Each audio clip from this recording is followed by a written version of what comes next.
The first thing I heard after hitting the freezing Pacific water was my stepbrother laughing. Not shouting. Not panicking. Laughing.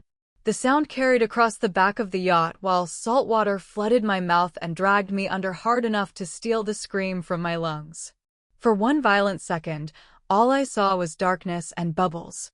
Then pain exploded across my shoulder as I slammed against something beneath the surface. I kicked upward instinctively. Before we continue, welcome back to Calm Drama Episodes. If you enjoy emotional family drama stories filled with betrayal, shocking twists, hidden secrets, and satisfying revenge, make sure you like this video, subscribe to the channel, and comment below where you're watching from tonight. I love seeing all the different cities and countries you guys tune in from. Now, back to the story. My head finally broke through the water beside the massive white hull of the Azure Empress, while music from the yacht continued playing above me like nothing had happened. Like I wasn't drowning 10 feet below their champagne party. Oh my God, Brinley gasped dramatically from somewhere above. Did she seriously fall? Fall. Right. Because that sounded much better than.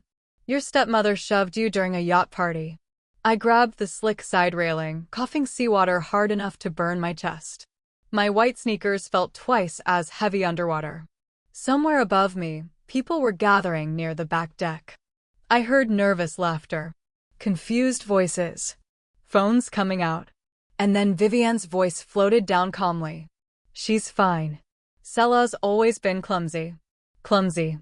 My fingers tightened around the metal railing so hard they hurt. Because for one horrible moment, I almost believed her. That was the terrifying thing about emotional humiliation. After enough years, you start questioning your own reality. I looked up toward the back deck. Vivian stood near the rail in a cream-colored designer dress, one hand lightly covering her mouth like a concerned mother in a soap opera. Coulter stood beside her holding a whiskey glass, already grinning at people gathering nearby. And my father? He still hadn't moved. Not even once. Not when I disappeared into dark water. Not when I resurfaced gasping. Not when people started whispering.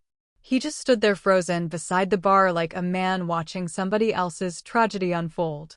That hurt worse than the cold. Much worse. The yacht rocked gently as waves slapped against the side hard enough to spray seawater into my face again. Above me, Newport Harbor glittered under sunset light while expensive boats drifted lazily across the marina.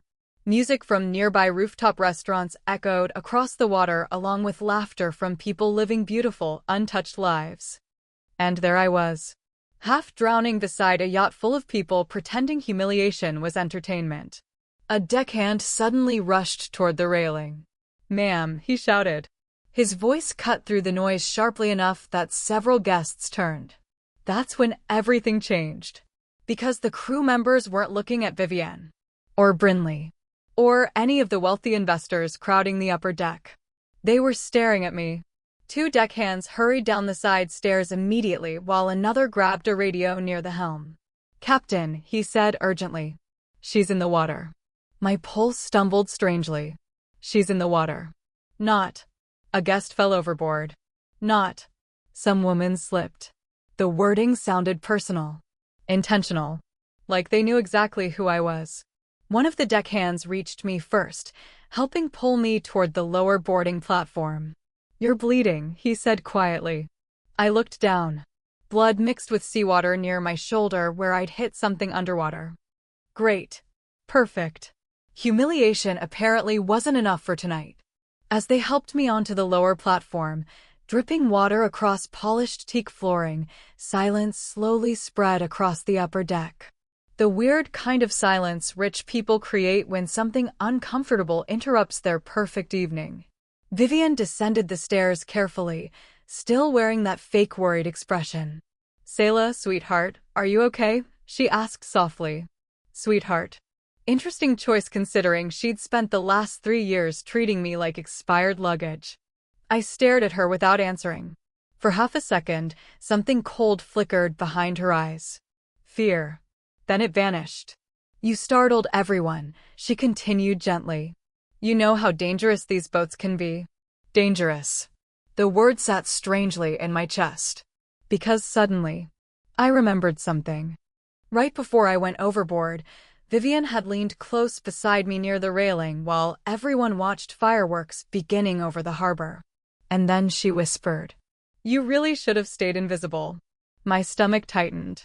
No, she didn't accidentally bump me. She pushed me. The realization hit slowly and horribly. Above us, guests whispered quietly while Coulter avoided looking directly at me now. Interesting. Very interesting. Then heavy footsteps sounded across the upper deck. Fast. Controlled. The conversations immediately died. Every crew member straightened at once. A tall gray-haired man in a Navy captain's uniform appeared near the stairwell, scanning the scene with sharp eyes before stopping directly on me. And the moment he saw my face, his entire expression changed. Shock. Then recognition. Then something dangerously close to panic. "Miss Varelli," he said immediately. The harbor suddenly felt very, very quiet. Behind him, I heard Brinley whisper, "Why does he know her name?" Nobody answered Brinley's question. Not immediately. The captain moved down the stairs quickly, his polished shoes striking the teak deck with controlled urgency, while crew members silently cleared space around him. I noticed something strange then. The guests who had been laughing moments earlier suddenly looked uncomfortable.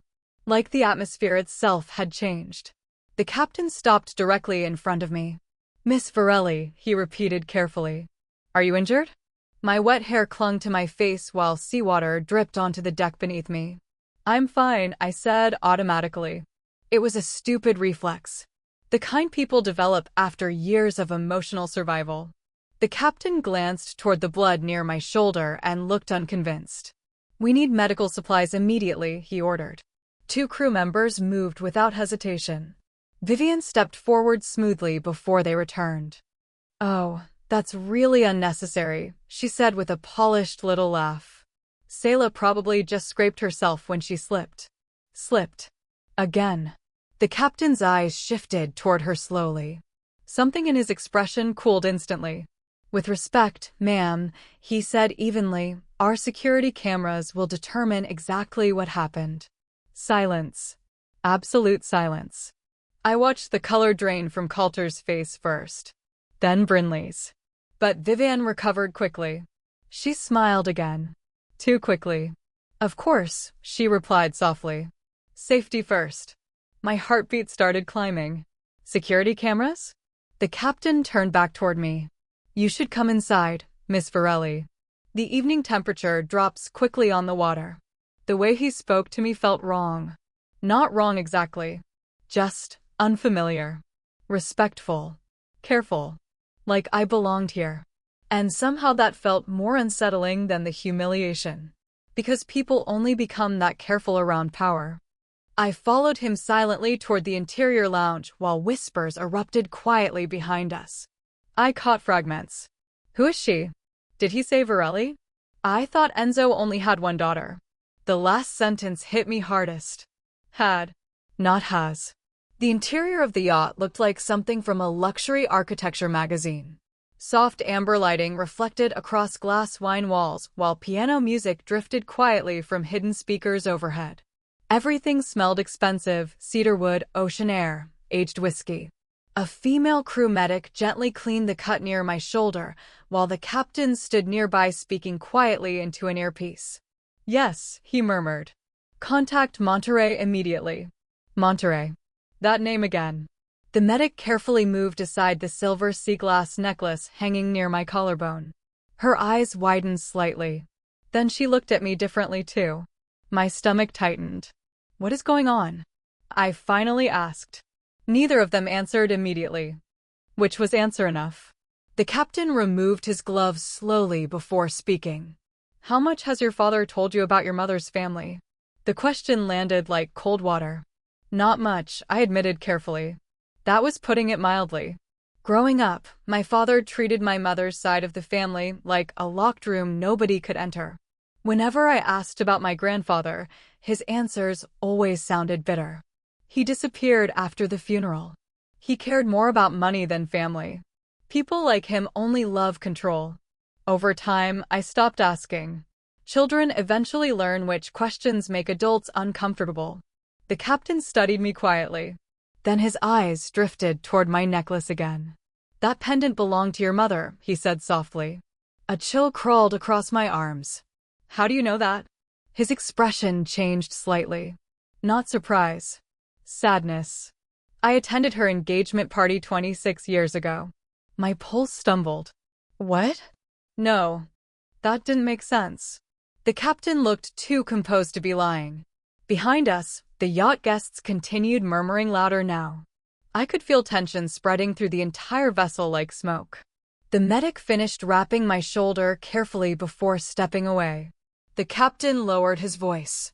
"Your grandfather has spent years trying to locate you." Everything inside me went still.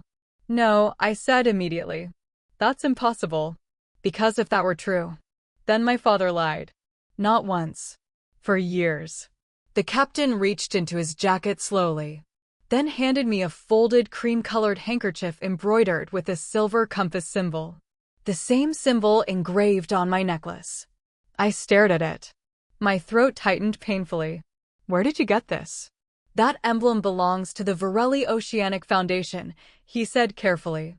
"Your grandfather established it after your mother passed away." I suddenly remembered strange things from the past. Anonymous scholarship checks. A private donor covering my marine biology certification. The rescue center director in San Diego offering me a position despite hundreds of applicants. At the time, I thought I'd simply been lucky. But now, a horrible realization slowly formed. What if none of it was random? The captain's phone buzzed sharply. He glanced down. And for the first time since meeting him, he looked nervous. Very nervous. "He's on his way," he said quietly. My chest tightened. "Who?" The captain looked directly at me. "Your grandfather." Outside the lounge windows, I noticed Vivian standing frozen near the railing while speaking furiously to my father. And for the first time all night, my father looked afraid. Fear looked strange on my father. I wasn't used to seeing it, especially not around people like Vivian. Normally, he moved through her world carefully, quietly, like a man constantly trying not to spill something expensive.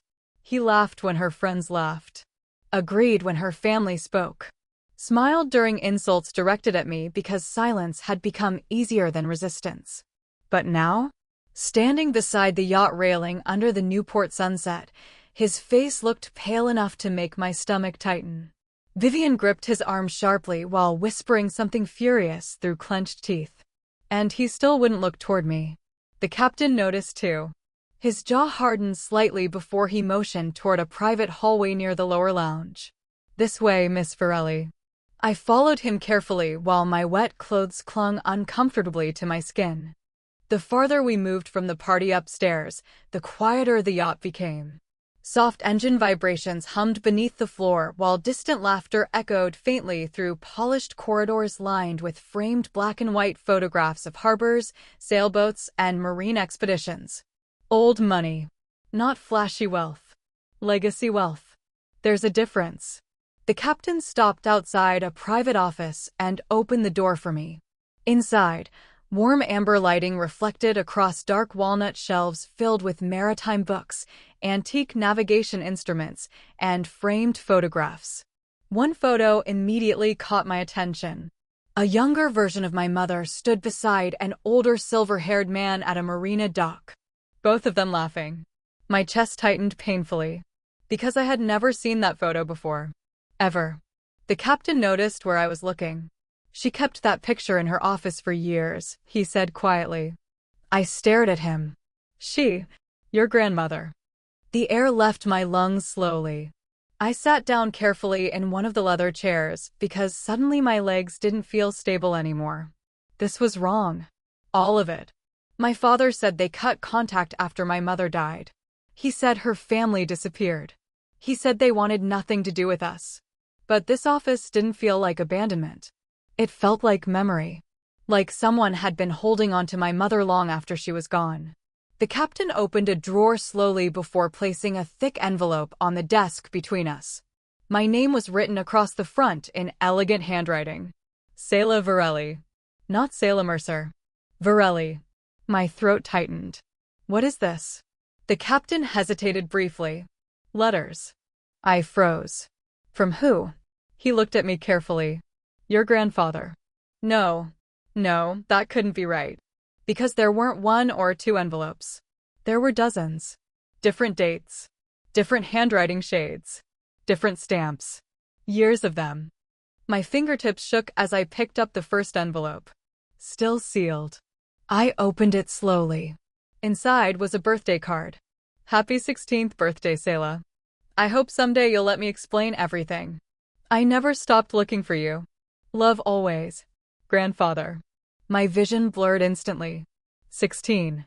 That was the year Dad told me Grandpa Enzo officially gave up trying to contact us. I swallowed hard and grabbed another envelope.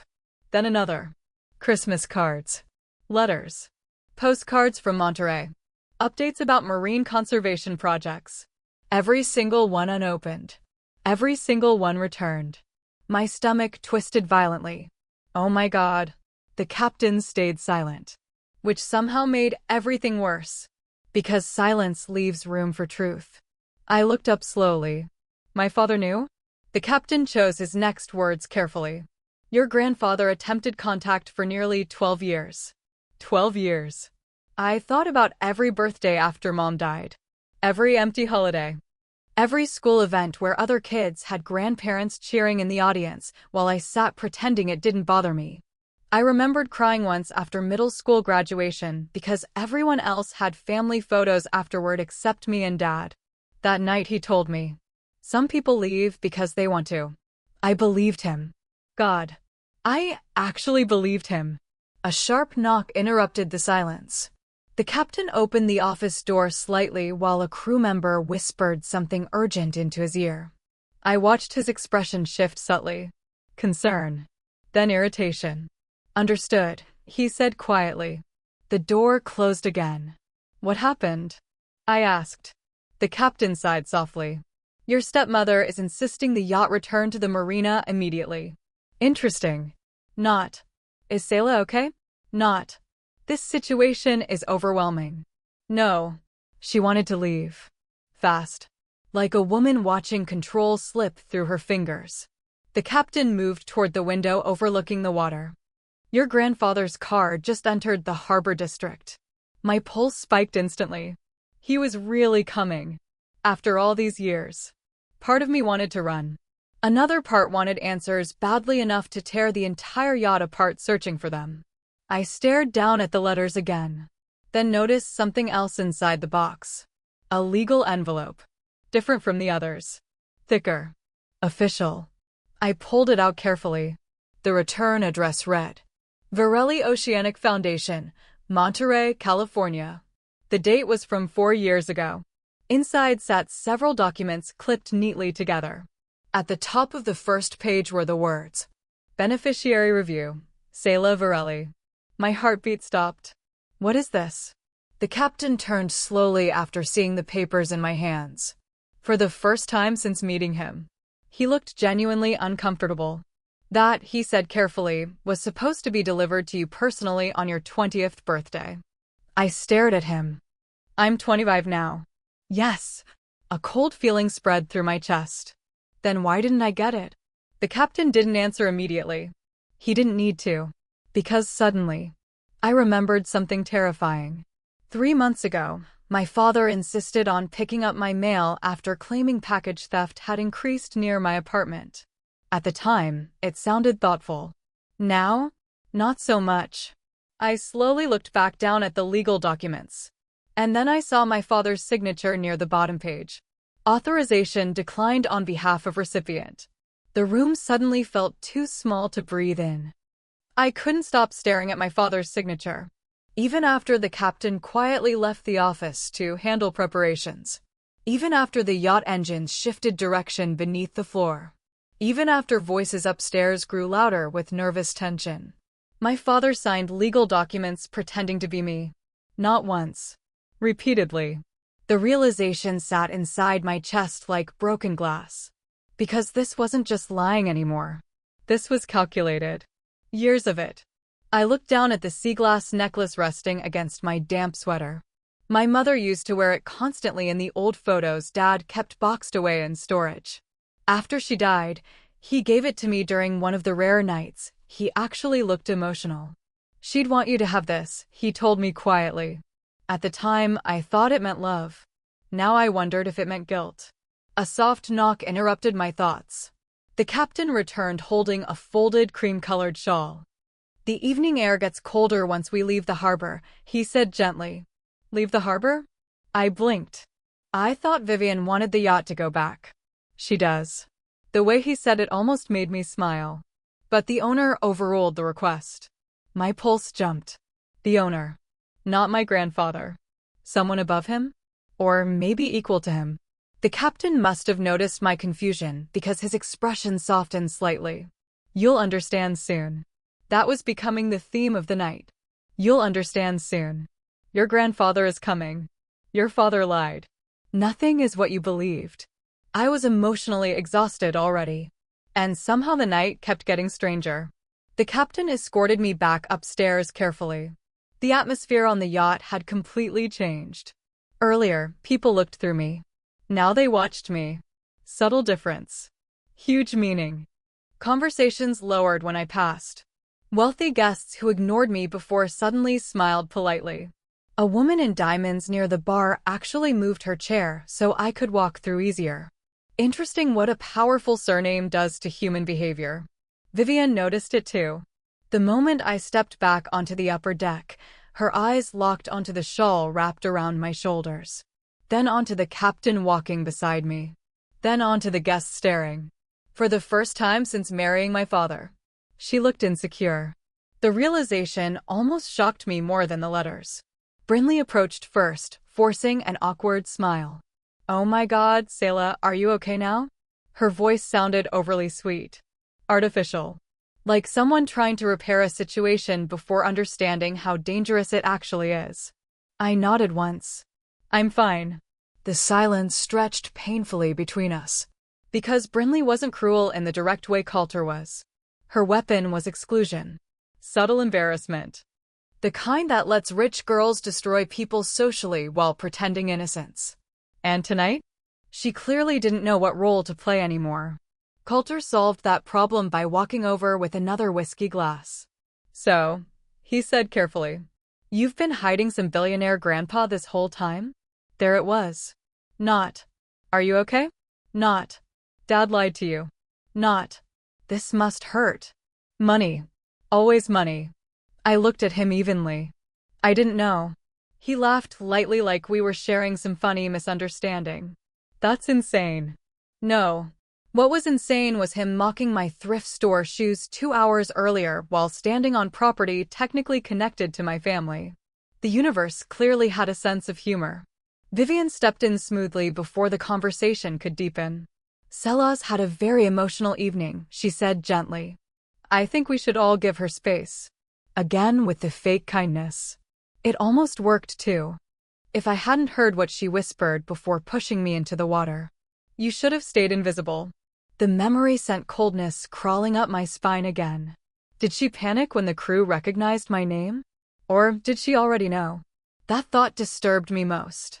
Because if Vivian knew who my grandfather really was, then this entire evening suddenly looked very different. A server approached with fresh champagne. This time he handed me the first glass. Not Vivian. Not Brinley. Me. I saw Vivian notice. Oh, she definitely noticed. Tiny things expose power shifts in wealthy environments. Who gets greeted first? Who receives eye contact? Who people move toward naturally? Tonight, the balance was changing. And everybody felt it. A silver-haired man near the dining area suddenly smiled warmly at me. "You have your mother's eyes," he said softly. My chest tightened immediately. "You knew her?" "We attended a conservation fundraiser together in Carmel years ago." His expression saddened slightly. "She was extraordinary." Past tense. Again. I hated how often grief sneaks into conversations without warning. Before I could answer, another guest approached us. Then another. Questions started quietly. about marine biology, about Monterey, about the foundation. People suddenly seemed fascinated by me. Not because I changed, because my perceived value changed. That realization made me feel strangely hollow. Across the deck, my father stood alone near the railing staring out toward the darkening ocean. No drink. No conversation. Just silence. And guilt. I walked toward him slowly. The moment he noticed me approaching, tension visibly entered his shoulders. Selah. His voice sounded tired. Older somehow. I stopped beside him.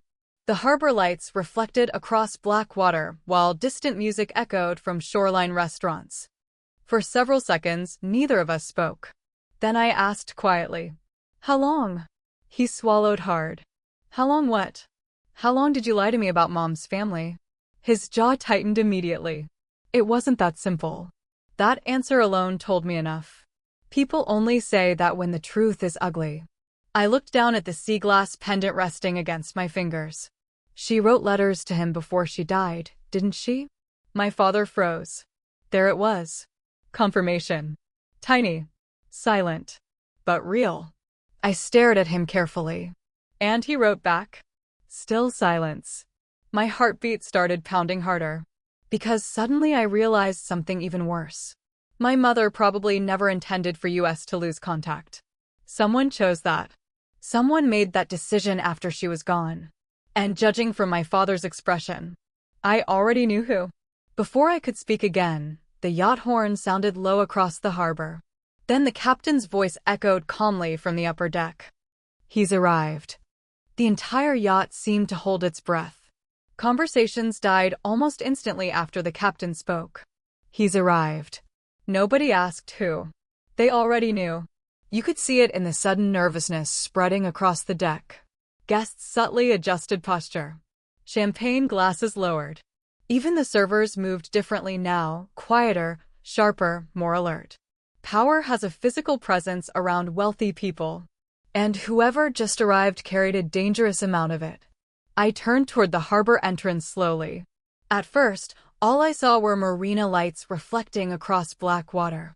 Then headlights appeared near the private dock entrance below the yacht club. 3 black vehicles rolled silently past the security gate. Not flashy. Not attention-seeking. The kind of convoy that didn't need to prove importance because everybody nearby already understood it. Beside me, my father exhaled shakily under his breath. That scared me more than the cars.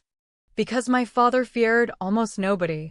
Except apparently the man stepping out of the center vehicle now. The dock lights illuminated him gradually. Tall. Silver-haired. Dark charcoal overcoat moving sharply in the ocean wind. Even from a distance, something about him felt composed in a way that immediately controlled the atmosphere around him. Not loud authority. Permanent authority. The kind built over decades.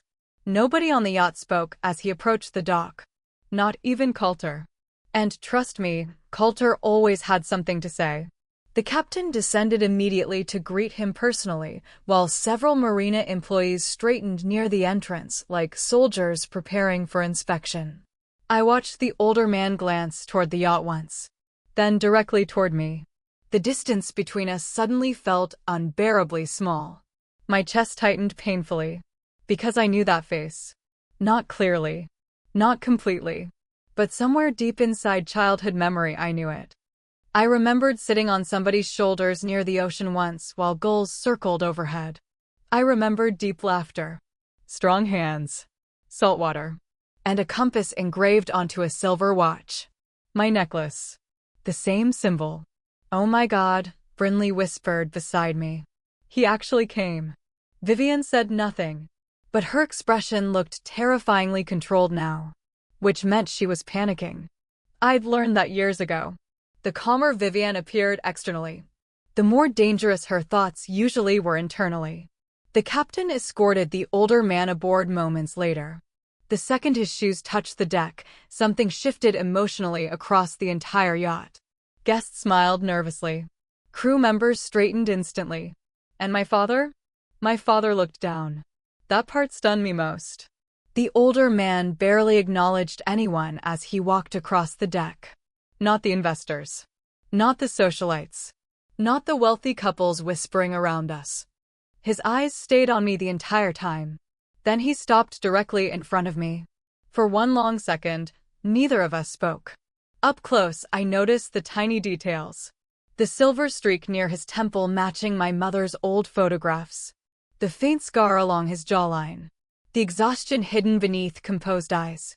And suddenly, I realized he looked emotional too. Not dramatic. Not theatrical. Just deeply human. "You look exactly like her," he said quietly.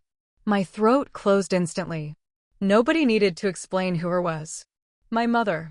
I swallowed hard. "You're Enzo Varelli." A faint smile touched his face. "And you're Selah." The way he said my name hurt for reasons I couldn't explain. Like someone finally finding something they'd spent years searching for. The ocean wind moved gently between us, while the entire deck remained silent enough to hear the waves below. I should have been angry. I should have demanded answers immediately. But instead, all I could think was, why does he look relieved? Enzo glanced toward the bandage near my shoulder. His expression changed instantly. Sharp. Dangerously sharp. What happened? Before I could answer, Vivian stepped forward smoothly. "Terrible accident," she said gently. Selah slipped near the railing. Enzo turned toward her slowly. I watched the exact moment he recognized her. Coldness entered his face immediately. Not confusion. Recognition. "Interesting. Very interesting." "And you are?" he asked evenly. Vivian extended her hand politely. "Vivian Mercer. Gregory's wife." He looked at her hand. Didn't shake it. The silence that followed felt surgical. Behind her, Coulter visibly shifted uncomfortably. Finally, Enzo looked toward my father. Gregory. Just his name. Nothing else. My father cleared his throat awkwardly. Enzo. No handshake there either. The tension between them felt ancient. Old wounds. Old resentment. Old history nobody wanted to explain. Enzo's attention returned to me almost immediately. "I asked years ago to be informed if Selah ever visited one of our properties." Our properties. Plural again. My pulse jumped slightly. Vivian forced another tight smile. "Well, this has certainly been an unexpected reunion." Enzo ignored her completely. That was somehow worse than hostility. He simply dismissed her existence entirely. Then he reached into his coat pocket carefully. My heartbeat stopped when I saw the object in his hand. A photograph. Old. Slightly worn. He handed it to me gently. "This was taken 3 weeks before your mother died." My fingers trembled as I accepted it. The photo showed my mother standing beside Newport Harbor smiling into ocean wind while holding my hand. I couldn't have been older than 6. And behind us, Enzo stood laughing. I stared at the image in shock. Because I remembered this day. Barely. But enough. I remembered clam chowder near the pier. I remembered my mother buying me a stuffed sea otter afterward. Which meant, "We saw you after Mom got sick," I whispered. My father went pale instantly. Absolute silence swallowed the deck. I looked up slowly. "You lied." Not loud. Not emotional. Just true. My father opened his mouth. Nothing came out. And suddenly every strange memory from childhood started rearranging itself inside my head. The blocked phone calls. The missing letters. The unexplained scholarships. The anonymous support. The way Dad became furious anytime I mentioned Monterey. Oh my God. He didn't just separate us. He erased them. Enzo watched me carefully before speaking quietly. "I tried to honor your mother's wishes." I looked at him. "What wishes?" A shadow crossed his face. "She wanted you raised away from family conflict." He glanced briefly toward my father. Unfortunately, some people interpreted that very differently. Gregory closed his eyes briefly. Guilt. Pure guilt. And that's when I realized something horrifying. This wasn't just family drama. This was decades of resentment buried underneath grief. Then Enzo reached into his coat once more. This time, he removed a slim navy folder. And when my father saw it, real fear entered his face again. Enzo handed the folder directly to me. You deserve the truth, he said quietly. I looked down slowly. At the top of the folder were the words, Varelli Family Trust, Primary Beneficiary Review. My stomach dropped. Because suddenly, I understood why Vivienne invited me onto this yacht. The folder suddenly felt too heavy in my hands.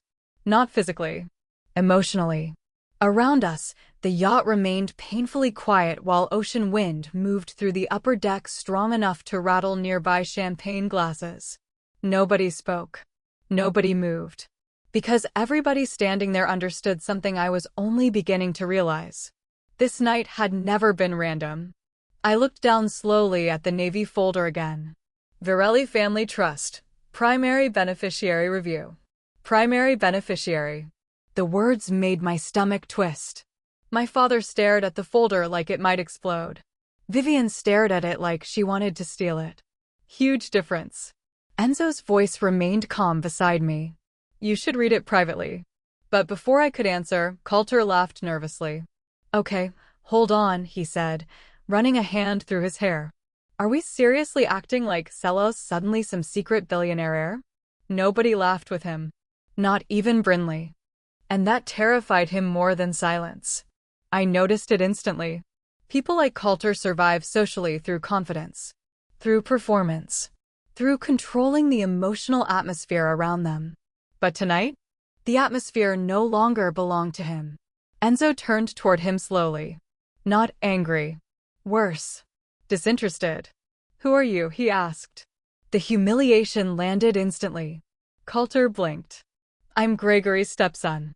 Enzo nodded once like the answer held absolutely no importance to him. Then he looked back at me. I had a room prepared for you at the Monterey property if you'd prefer leaving tonight. The Monterey property. Again with the plural wealth language. Not hotel. Not house. Property. My mind still struggled to process any of this. My voice cracked slightly. I don't even understand what's happening. Enzo's expression softened. That's because you've spent most of your life being deliberately misinformed. My father finally spoke sharply. Enzo. One word. Warning tone. Old anger beneath it. The older man looked at him evenly. You're uncomfortable with honesty now? The hit landed cleanly. My father's jaw tightened immediately. I suddenly realized something important. Enzo wasn't loud. He didn't need to dominate conversations. He simply spoke like a man accustomed to being listened to. That kind of authority changes rooms quietly. Vivienne stepped forward before my father could answer. I think everyone's emotional right now, she said smoothly. Maybe we should discuss this privately tomorrow. Again. Delay. Control. Containment. She kept trying to slow things down, which meant information itself threatened her. Interesting. Enzo finally acknowledged her fully for the first time. You seem very invested in this conversation for someone unrelated to my family. The silence afterward felt lethal. Vivienne's smile almost cracked. Almost. Then Brinley suddenly spoke too fast. Wait, if Selah's connected to the trust, does that mean she owns part of the marina? There it was again. Money. Access. Status. Not. Are you okay emotionally? Not. This must be overwhelming.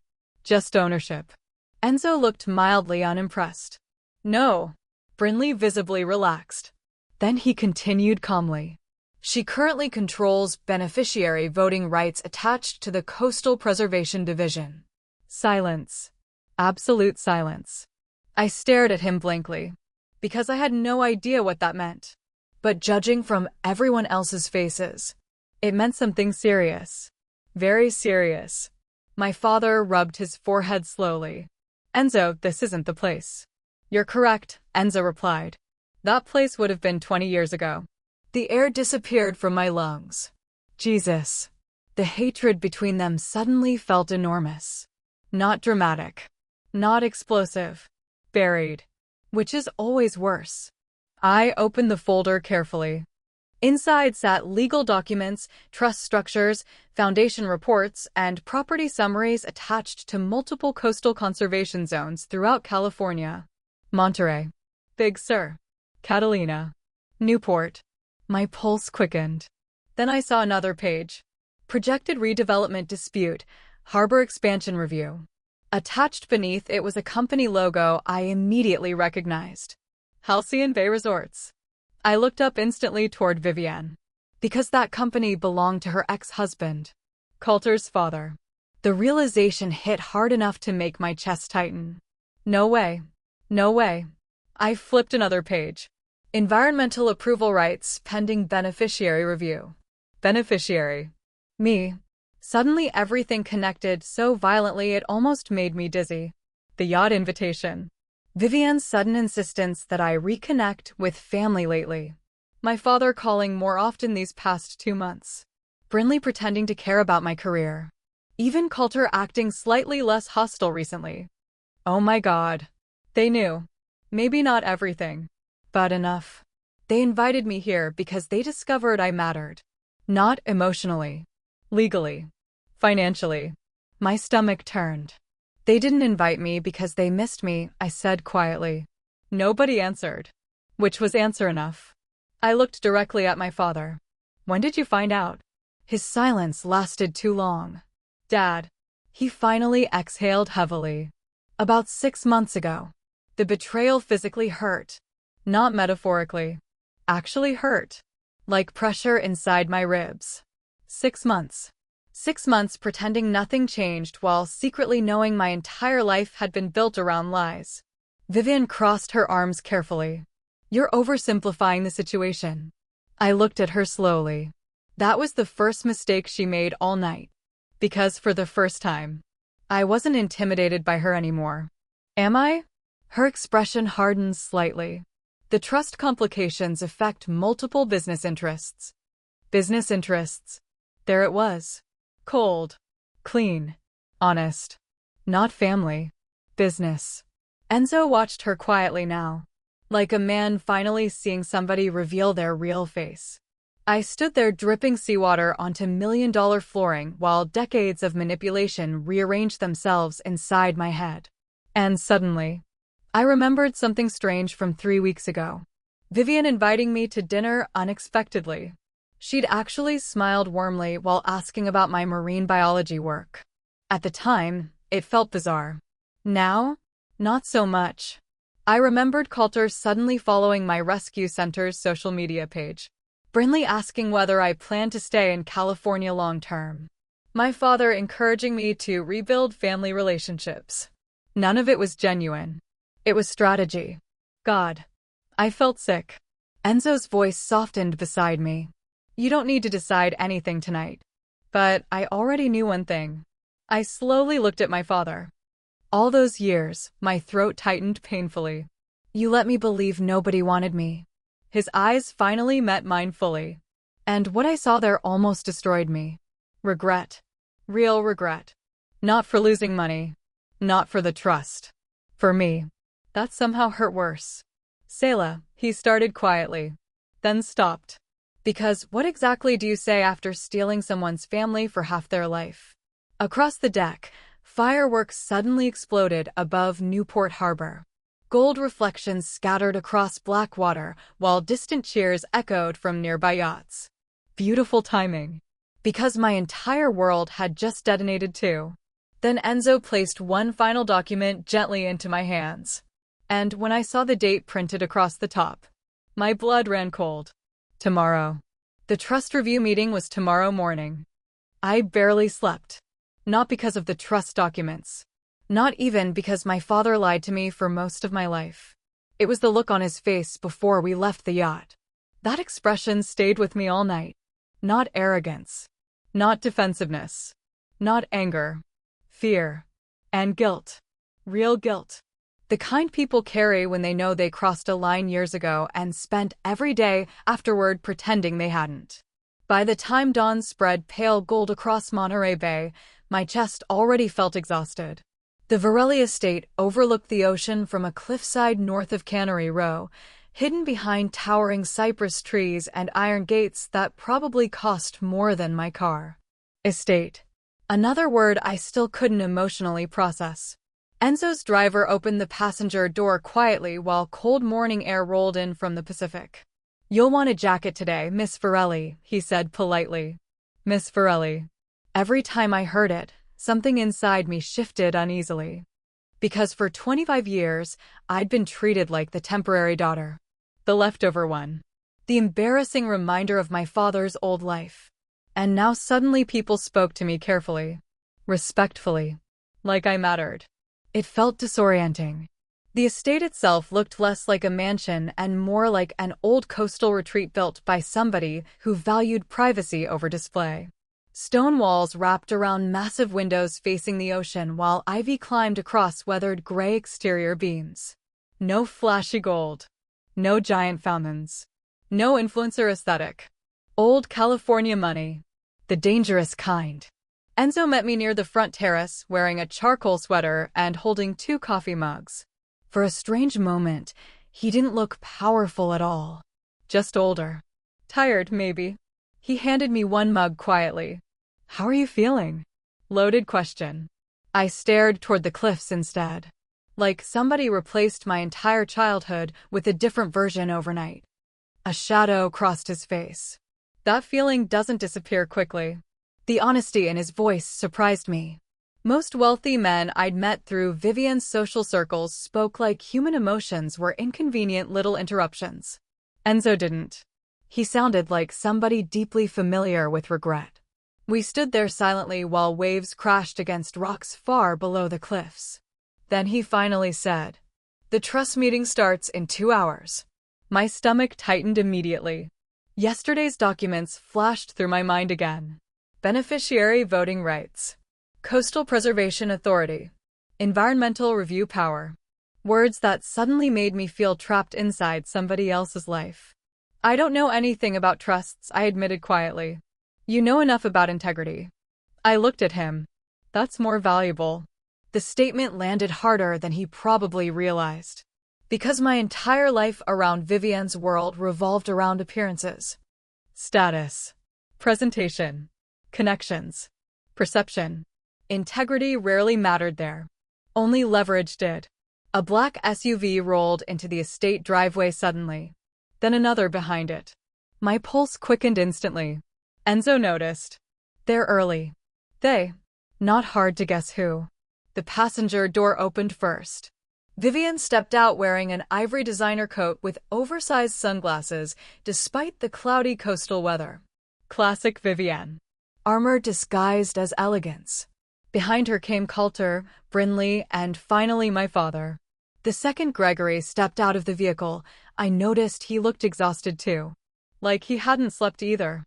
Interesting. Vivian approached first with polished confidence already restored. Last night rattled her. This morning? She looked strategic again. That scared me more. "Selah," she said warmly. "You left before we could really talk."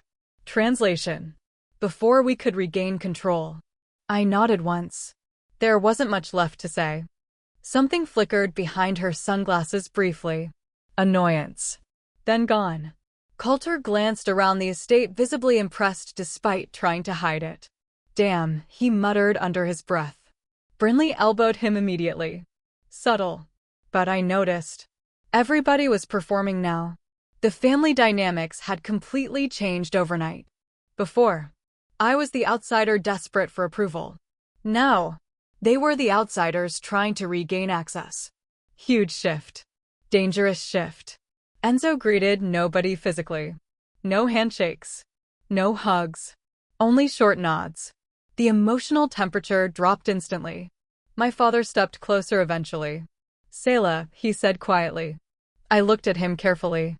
The ocean wind moved through his graying hair while guilt practically radiated from him now. For the first time in years, he looked like my father again. Not Vivian's husband. Not the polished corporate version of himself. Just tired. Human. That somehow made this harder. "You should have told me," I said softly. His jaw tightened. "I know. No excuses." Interesting. Before he could continue, another line of vehicles entered the circular driveway. But these weren't family. Men in tailored suits stepped out carrying leather portfolios while several women followed beside them discussing documents quietly. Lawyers. Board members. Executives. The trust meeting. My stomach dropped harder. because suddenly this all felt real. One older woman with silver hair paused immediately after seeing me, then smiled warmly. "Oh my goodness," she whispered softly. "Celeste's daughter." My mother's name hit me unexpectedly hard. The woman approached carefully. "I'm Helena Marrow. I worked with your mother on the Monterey Reef restoration projects." Worked with. Not new. Worked with. Another life my father erased. Another version of my mother I never got to see. "You have her eyes," Helena said gently. Everybody kept saying that. It was starting to hurt. Soon the terrace filled with quiet conversations, legal folders, and tension thick enough to taste. I noticed something else too. People weren't just acknowledging me politely. They were watching me. Waiting. Like my opinion mattered. That realization terrified me. Enzo finally motioned toward the glass conference room overlooking the cliffs. "Shall we begin?" Nobody argued. Inside, the room looked intimidatingly elegant. Dark walnut table, ocean views stretching endlessly behind glass walls, silver pitchers of water untouched near neatly arranged legal packets. At the center of every folder sat the Varelli compass emblem. My necklace suddenly felt heavier against my chest. I took the seat beside Enzo automatically. Big mistake. Because the moment I sat down, every person at the table subtly reacted. Tiny expressions. Quick glances. Instant recalculations. Oh, that seat meant something. Vivian noticed too. Her fingers tightened slightly around her pen.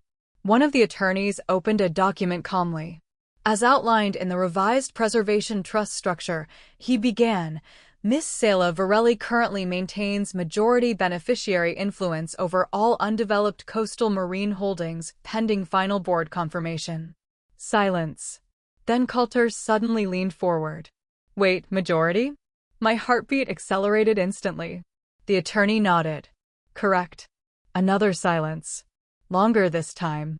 Then Brinley quietly asked the question everybody else was avoiding. "How much are we talking about?" The attorney adjusted his glasses. "Current holdings are estimated at approximately $480 million. Nobody breathed. Literally nobody. I felt the room tilt slightly beneath me. 480. No, that number didn't even sound real. Across the table, Vivian went perfectly still. Not shocked. Calculating.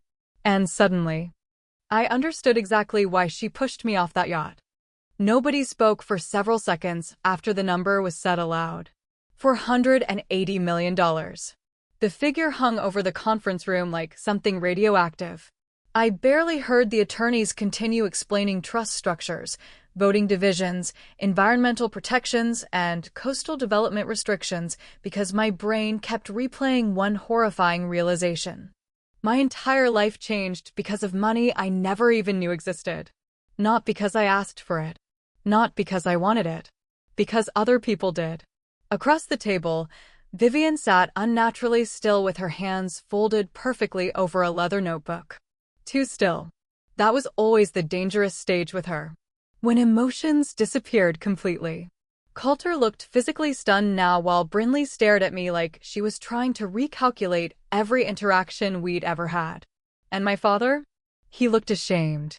Not surprised. Ashamed. That distinction mattered. The lead attorney eventually paused. "Miss Varelli," he said gently, "do you have any questions before we proceed to beneficiary confirmations?" About 1,000. But one question sat above all the others. I slowly closed the folder in front of me. "Can I speak to my father alone?" The room went silent again. Vivian reacted instantly. "I don't think emotional conversations right now are productive." I looked at her calmly. "I wasn't asking you." That landed harder than I expected. Her expression barely changed, but I saw the tiny shift around her mouth. Shock. Because I'd never spoken to her like that before. Not once in 3 years. Enzo leaned back quietly. "Gregory," he said evenly. "Go speak to your daughter. Not your stepdaughter. Your daughter." My father stood slowly. For a moment, he looked almost nervous following me out of the conference room. Good. He should have been.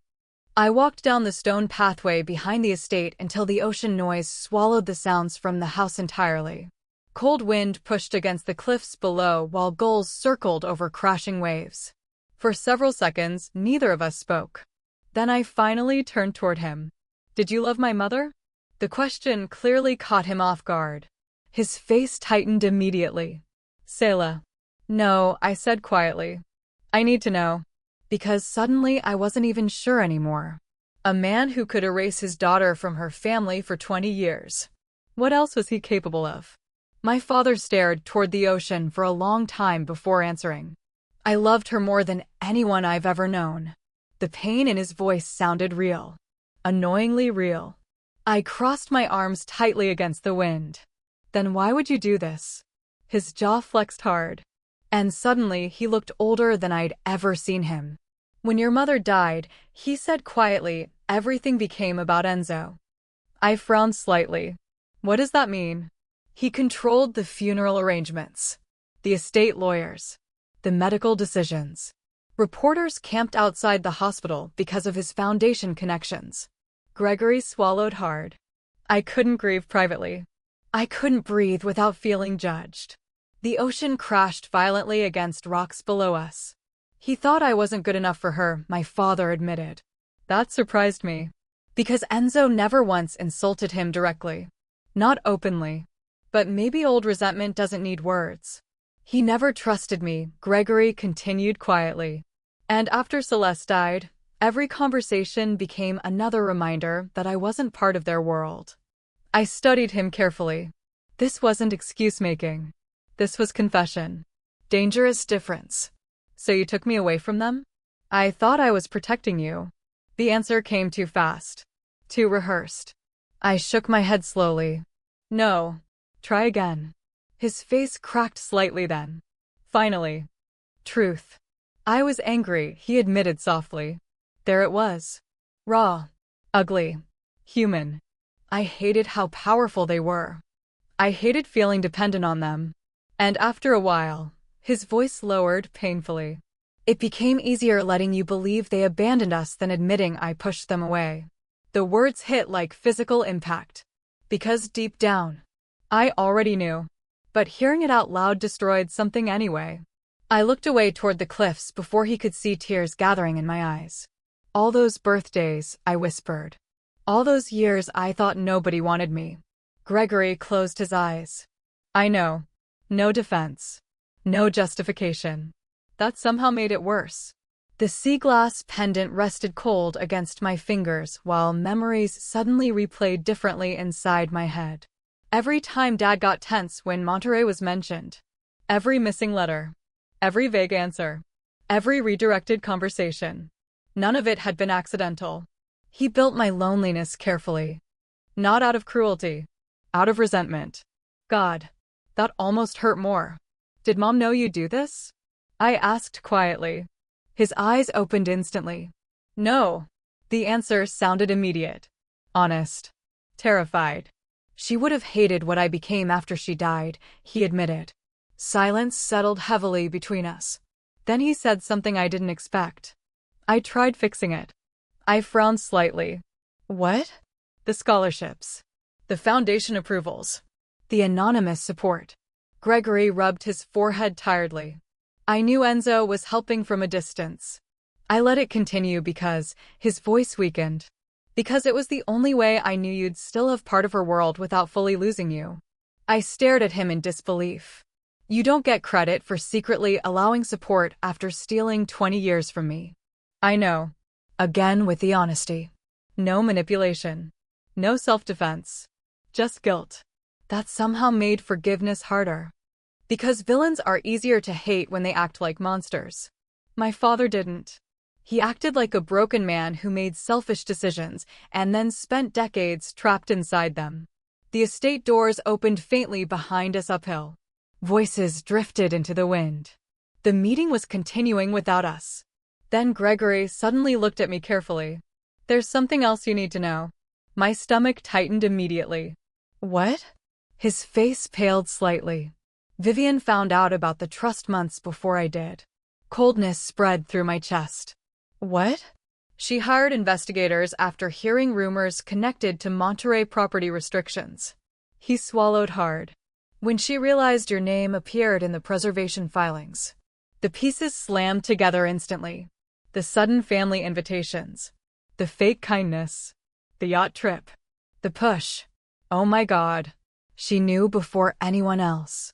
Gregory nodded once, then quietly added, "And Selah, I don't think your fall into the water was an accident either."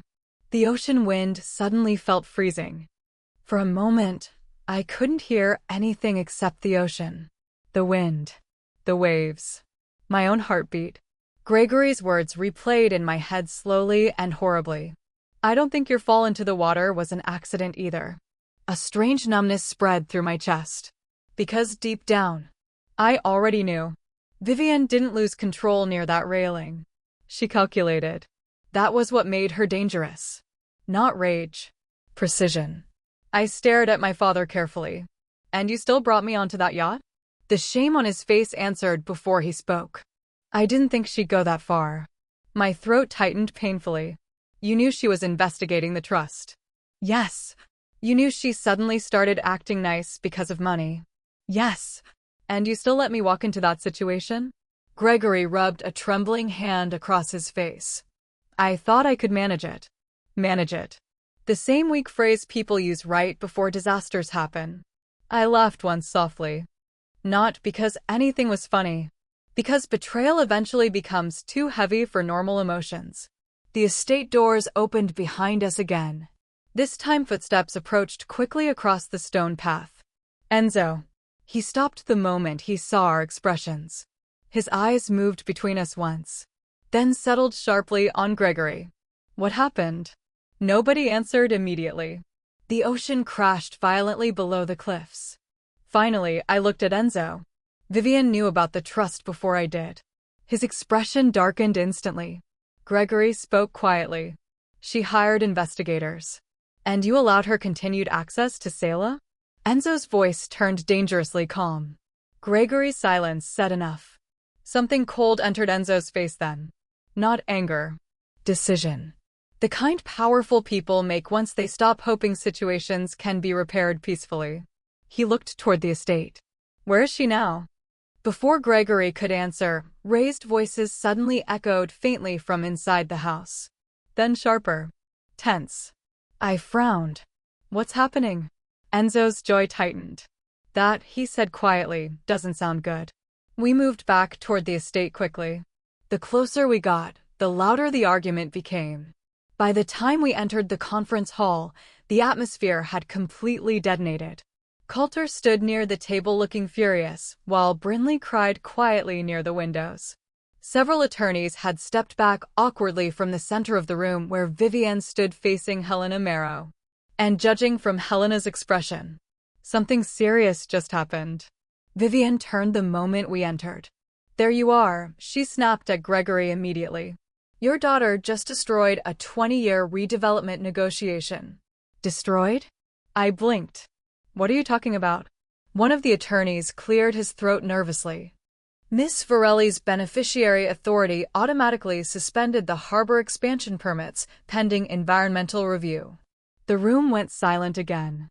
Then realization hit. The resort expansion. Halcyon Bay Resorts. Coulter's father's company. Oh my God. That was the real target all along. Not just access to money. Control over the coastal approval rights. Vivian pointed toward the legal documents furiously. "Do you understand what this delay costs?" "Interesting." "Not." "Do you understand what your father did?" "Not." "I'm sorry for lying to you." "No." Money again. Always money. I stared at her carefully. And for the first time in years, I wasn't afraid of her. "You invited me onto that yacht because you needed my signature." The silence after that sentence felt enormous. Coulter looked toward his mother sharply. "Wait," he said slowly. "You told us this was about reconnecting with family." Vivian ignored him completely. Big mistake. Because suddenly everybody in the room was watching her differently now. Not polished. Not elegant. Exposed. Helena stepped forward coldly. The preservation restrictions were created specifically to prevent luxury overdevelopment along the Monterey coastline. Vivian laughed sharply. Oh, please. Nobody cares about seagrass and harbor seals over economic growth. Wrong room for that sentence. The board members visibly reacted immediately. Enzo's expression became lethal. I suddenly understood something important. Vivian spent years controlling social rooms through charm and intimidation. But this wasn't her environment. This room valued legacy, conservation, influence, reputation. And she just insulted all three. Brinley wiped her eyes quickly. Mom. Even she sounded nervous now. Vivian realized it too late. She turned toward me sharply.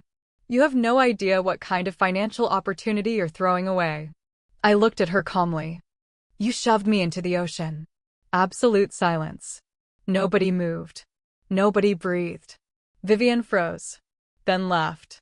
A terrible choice. That's ridiculous. Security cameras, I said quietly. The color drained from Coulter's face instantly. Because he knew. Maybe he saw it happen. Maybe he suspected. Either way, he knew. Gregory stepped forward finally. She threatened Selah before it happened. Vivian spun toward him in disbelief. You're siding against me now? The sentence came out too fast. Too emotional. And that was the moment she lost control completely. Because manipulative people survive through composure. Once emotion cracks through the performance, everything underneath becomes visible. You let that girl walk around pretending she was nobody while sitting on $500 million. Vivian snapped. Do you know what people like Enzo do to families? They own them. Families. Interesting word choice from someone who treated me like unwanted furniture for years. Enzo's voice cut through the room sharply. You pushed her because you were afraid. Vivian laughed bitterly. No. I pushed her because weak people with power are dangerous. The room went dead silent. Because she admitted it. Not directly. But enough. And the second she realized what she'd said, panic entered her eyes. Real panic. One attorney slowly closed his folder. Another quietly stepped away from the table. Coulter stared at his mother like he barely recognized her anymore. Brinley looked horrified. Gregory just looked devastated. But me? I felt strangely calm. Because suddenly I understood the truth about all of this. Vivian never hated me because I was poor. She hated me because she thought I was powerless. And now? That illusion was gone forever. 3 weeks later, I stood alone at the Monterey Marina just before sunrise. The ocean looked calmer here. Quieter. Nothing like the chaos that exploded aboard the Azure Empress. Cold morning air drifted across the docks while fishing boats rocked gently against the harbor slips. Somewhere nearby, gulls cried above the water exactly the way they used to in my childhood memories. Funny how truth changes old memories. Some become clearer. Others become unbearable. Behind me, footsteps approached slowly. Enzo stopped beside me holding 2 coffee cups. Neither of us spoke immediately. We didn't need to. A lot had happened since the trust meeting. Vivian's legal team spent days trying damage control after the yacht security footage surfaced. Several board partnerships connected to Halcyon Bay quietly dissolved afterward. Coulter stopped calling entirely. Brinley sent one message. Just 3 words. I'm sorry, Selah. And my father. That part was harder. Because despite everything, I still loved him. Grief and betrayal are cruel like that. Enzo handed me a coffee quietly before nodding toward the water. The reef restoration team leaves this morning. I smiled faintly. I know. For the first time in years, my future finally felt like mine. Not something shaped by lies. Not controlled by shame. Not reduced to surviving somebody else's resentment. Mine. The sea glass pendant rested against my collarbone while sunlight slowly spilled across Monterey Bay. My mother used to love this harbor. Now I understood why. Beside us, waves struck gently against the dock pillars in steady rhythm. Not violent. Not dramatic. Just constant. Like healing. And somewhere beyond the morning fog, the Pacific stretched endlessly forward. If this story kept you hooked, Make sure you like the video and subscribe to the channel for more emotional family drama, shocking betrayals, hidden truths, and satisfying revenge stories every week. And tell me in the comments, what do you think hurt Selah the most? Vivianne's betrayal, or discovering her father lied to her for years? Also, if you were in Selah's position, would you ever forgive Gregory? Don't forget to turn on notifications so you never miss the next story.